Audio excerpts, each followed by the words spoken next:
السلام علیکم حضور، میں ڈاکٹر نوید. آپ کون ہیں؟ میں ڈاکٹر نوید الحق، میرے ماموں لگتے ہیں. ہاں ہاں میں پاکستان کراچی سے تھا. جی میرا نام آغا اویس ہے. جی میرے والد صاحب کا نام آغا ناصر ہے. جی. میرا سوال یہ ہے کہ اگر ایک احمدی غیر احمدی کے پیچھے نماز نہیں پڑھ سکتا، اگر ایک احمدی غیر احمدی کے پیچھے نماز نہیں پڑھ سکتا، لیکن ایک احمدی غیر احمدی مولوی سے قرآن شریف پڑھ سکتا ہے، قرآن شریف، اور اگر پڑھ سکتا ہے تو ایسا کیوں؟ دونوں میں ڈفرنٹ. احمدی غیر احمدی کے پیچھے کیوں نماز نہیں پڑھتا؟ آپ کو پتا کیوں نہیں پڑھتا؟ آ جائیں سامنے.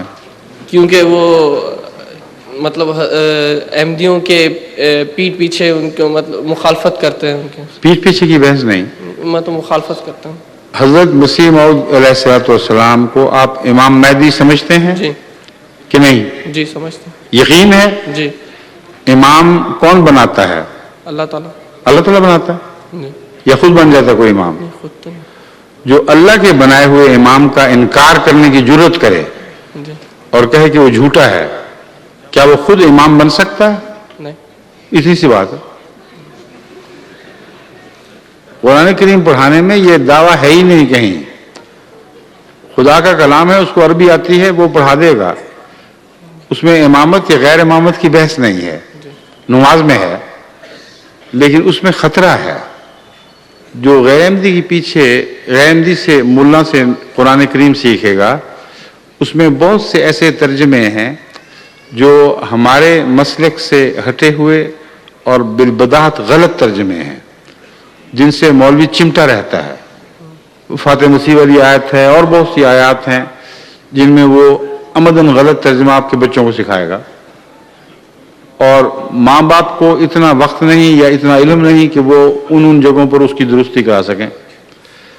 پھر اس کے علاوہ قرآن کریم کی بہت سی آیات کی اس کو شدھ بدھی کوئی نہیں. وہ لفظی ترجمہ تو کر دے گا مگر معنی کوئی نہیں نکلیں گے. تو ایسے مولوی سے اپنے بچوں کو پڑھانا اور بظاہر خوش ہونا کہ ہمارا بچہ قرآن پڑھ گیا ہے، یہ ایک بودھی بات ہے. فی الحقیقت میں آیا واقعتاً اس نے قرآن کا مضمون سیکھا بھی ہے کہ نہیں، یہ بحث طلب بات ہے. اس لیے بعض احمدی خاندان اس مصنوعی بات سے خوش ہو جاتے ہیں کہ بچے نے قرآن ایک دفعہ پڑھ کے فر دوسری طرف پہنچ گیا.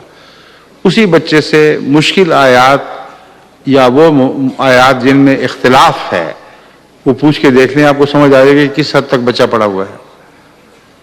بہت سی ایسی آیات ہیں جو ہمارے علماء بھی ٹھہر کر غور نہیں کرتے، جس کی وجہ سے وہ اس کے مضمون سے غافل رہتے ہیں. اس لیے اب تو بہت آسان ہو گیا ہے. میں نے خود قرآن کریم کے ترجمے کی کلاسز شروع کر رکھی ہیں. اکثر حصہ قرآن کریم کا ہم پڑھ چکے ہیں، اور ان کلاسز کو ویڈیو آڈیو کی صورت میں حاصل کیا جا سکتا ہے. کیوں نہیں ماں باپ ان آڈیو اور ویڈیو سے فائدہ اٹھاتے اور خود بھی سیکھیں گے اور اپنے بچوں کو بھی قرآن سکھائیں گے. اس کے لیے جو نگرانی کی ضرورت ہے، وقت کی محنت کی ضرورت ہے، دنیا کے کاموں کی وجہ سے وہ ان کو میسر نہیں آتا. مولوی کے حوالے کرتے ہیں اور چھٹی کر جاتے ہیں. یہ طریق نقصان دہ اور خطرناک ہے. بیٹھ جائیے.